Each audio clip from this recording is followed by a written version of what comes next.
Sir, ఎలా అనిపిస్తుంది చాలా It is a historical event.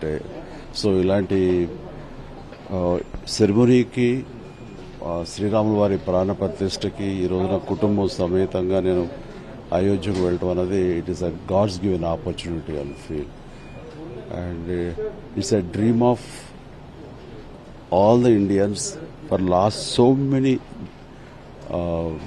decades. I mean to say more than 500 years, their wishes going to come true.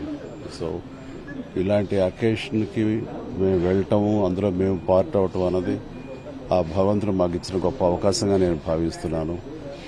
And ఇది ఇన్ని శతాబ్దాల కళ, భారతీయుల కళ నెరవేరే రోజు ఈ రోజు. ఆ రాముల వారి ప్రాణ ప్రతిష్ఠ జరుగుతున్నటువంటి ఈ ఈవెంట్లో మేము విట్నెస్ చేయటం, అవకాశం కల్పించినటువంటి దానికోసం ప్రయత్నించినటువంటి ప్రతి ఒక్కరూ కూడా అభినందనీయులే.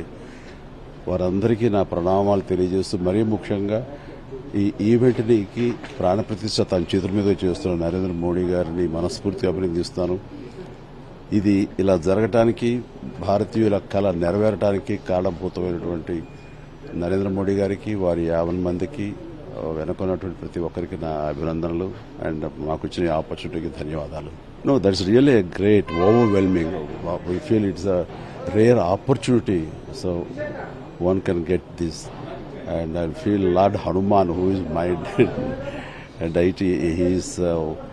I think he personally invited me. Such a overwhelming feeling what I've been undergoing, and we are so fortunate to witness the consecration of this Prana Pratishtha or Vigraha Sthapana on this auspicious event, and which will be remind for lifetime and the history forever. And witnessing that initiating movement, really will feel we are blessed. Right. Thank you very much. Bye.